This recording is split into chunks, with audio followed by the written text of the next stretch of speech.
Vamos falar então de anestésicos locais. Aquilo lá que você usa direto para fazer sutura, sabe mais ou menos, a lidocaína é mais rápido, BUP e ROP demora um pouco mais, mas no fundo você não sabe exatamente como funciona, quais são as características de cada um deles. Vamos falar um pouquinho disso aqui para você virar um cirurgião um pouco mais completo. Beleza. O que é um anestésico local então? Anestésicos locais, classicamente, são bases fracas, que eles vão bloquear a condução nervosa, diminuindo sensibilidade e inibindo capacidade motora temporariamente e de maneira reversível. Porque se fosse assim, ninguém deixaria você usar anestésico em ninguém. Tá bom, um conceitinho aqui. Por que quando a gente infunde, então, um anestésico local básico, ele dói?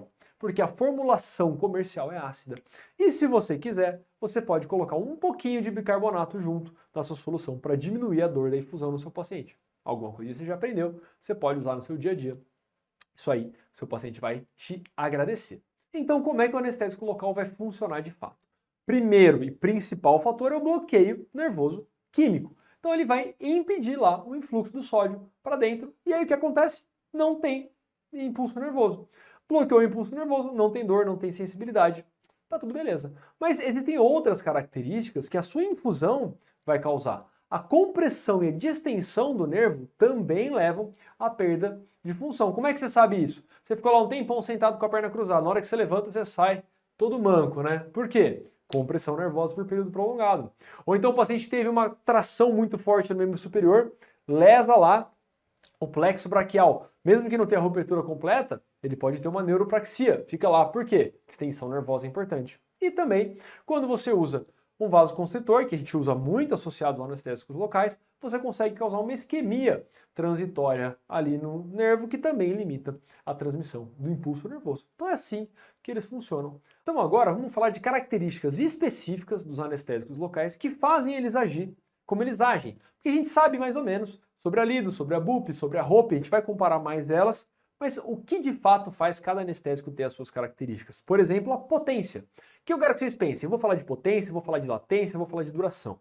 Você tem que pensar, potência é por quê, latência é por quê, duração é por quê. Por que então que um anestésico local tem alta potência? O que é isso? Com uma baixa dose eu consigo um grande efeito anestésico. A potência vai depender da lipossolubilidade. Quanto mais lipossolúvel for, quanto mais hidrofóbico, portanto, for, mais potente é o anestésico local. Por que disso? A membrana celular ela é primariamente lipídica. Então, se você tem uma substância que é muito lipossolúvel, ela consegue agir de maneira mais fácil, passando pela membrana celular. Então, quanto mais lipossolúvel for um anestésico, mais potente ele é. A nossa querida lidocaína é um anestésico de média potência. A BUP e a ROP, que a gente usa muito, são anestésicos de alta potência. O que significa isso? Que a bupivacaína e a ropivacaína são mais lipossolúveis do que a lidocaína. Você já entendeu o conceito de potência. Mais diferenças entre a lidocaína e a bupivacaína e a ropivacaína. Sempre que tiver escrito bupivacaína, você pode também dar uma jogada para a ropivacaína, porque as diferenças dela são detalhes que eu vou falar depois. Então o que depende da latência? O que é latência? É quanto tempo demora para o anestésico começar a funcionar. Você sabe que a lidocaína começa a agir mais rápido do que a bupivacaína. E que a bupivacaína dura mais do que a lidocaína. Mas por que isso acontece? Latência é o tempo até começar. A latência depende do pKa. Aí você vai me falar, tá bom, pKa que eu estudei em bioquímica no meu segundo período, já tem 10 anos, não sei mais. pKa é um pH no qual a forma não ionizada é equivalente à forma ionizada. Ou seja, a forma funcionante do anestésico e a forma não funcionante do anestésico. Sendo assim, quanto mais próximo o pKa do anestésico for do pH do sangue, que é resumidamente onde ele vai estar para atuar, maior a quantidade de forma funcionante você vai ter.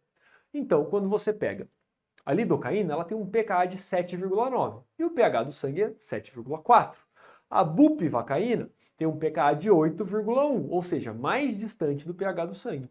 Com isso, a lidocaína no pH do sangue tem 25% de forma não ionizada, que é a forma funcionante, enquanto a bupivacaína só tem 15%, por isso ela tem uma latência maior, ela demora mais a começar a funcionar. O que você também tem que saber é a duração.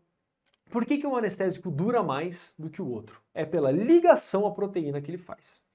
Quanto mais ligado à proteína o anestésico tá, menos forma livre ele tem. Só que ele vai sendo liberado com o tempo. Então, se ele se liga muito à proteína, ele dura mais tempo. Se ele se liga menos, ele dura menos tempo. Então, a bupivacaína, ela tem uma maior ligação à proteína do que a lidocaína. Entendeu? Esses conceitos você tem que levar. Diferença de potência, lipossolubilidade.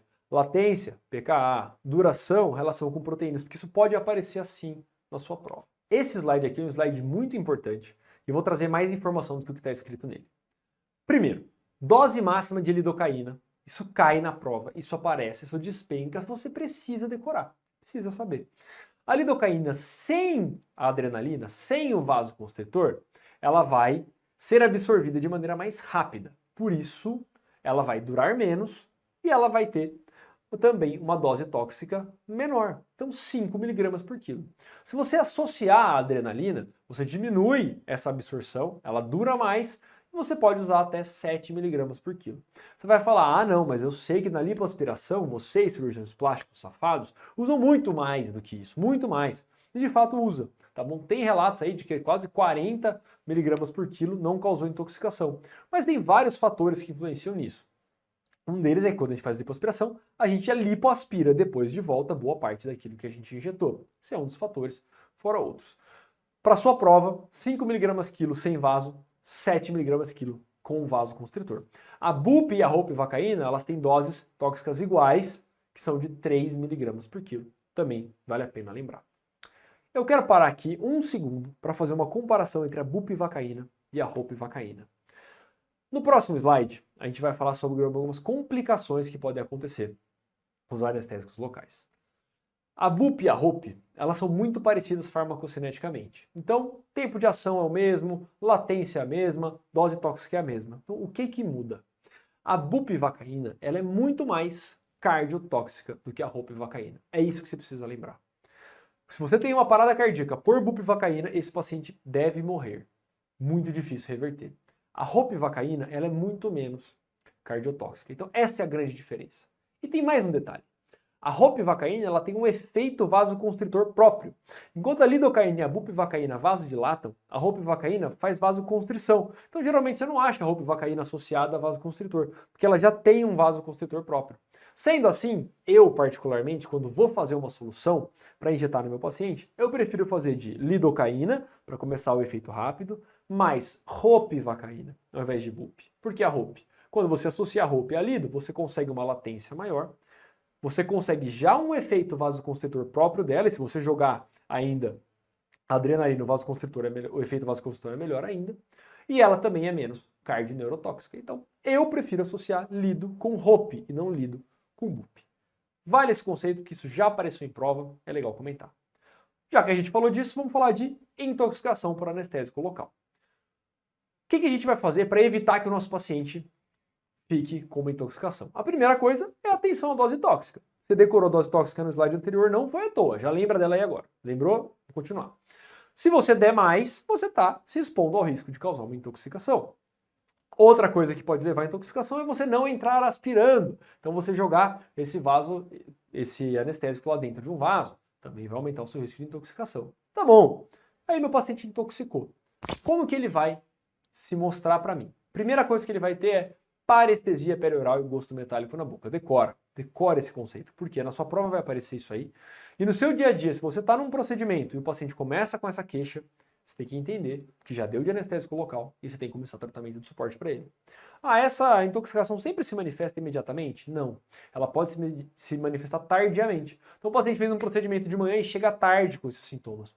Isso também pode acontecer. E ele vai evoluir a depender da dose, não necessariamente, mas ele pode evoluir com tontura, zumbido, confusão mental, convulsão, coma e morte, ou seja, pode ser muito grave. Também pode ter complicações cardíacas, como arritmias, lembra lá da nossa querida bupivacaína, ela é muito cardiotóxica. Vasodilatação periférica, lembra que eu falei, a lidocaína é um grande vasodilatador. O paciente pode evoluir então com um choque cardiogênico e parada cardiorrespiratória, tá certo? Meta-hemoglobinemia, hipertermia maligna, isso também pode acontecer, aparece menos na sua prova, aparece menos no dia a dia. Se aparecer hipertermia maligna, vai ser mais lá relacionado aos anestésicos do procedimento cirúrgico mesmo, na prova de anestesiologia, nas questões de anestesiologia. Tá certo?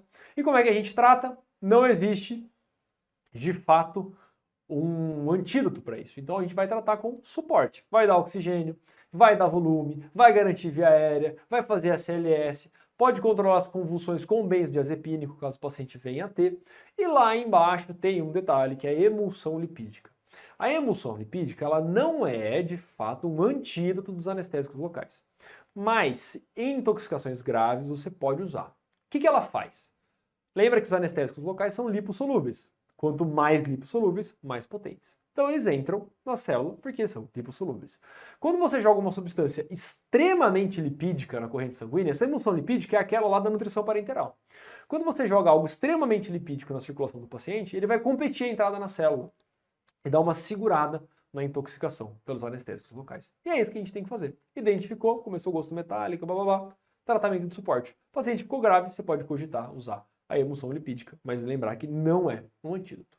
Sobre anestésicos locais, é isso aí. Ficou alguma dúvida? Dá um toque para mim. Isso é coisa do dia a dia. Tem que entender um pouquinho do que a gente está fazendo quando a gente aplica. Tem que discutir com os nossos alunos, com os nossos internos, com os nossos R-. É importante a gente ter esse conhecimento aqui. Faz parte da nossa rotina de fato. É legal de conhecer.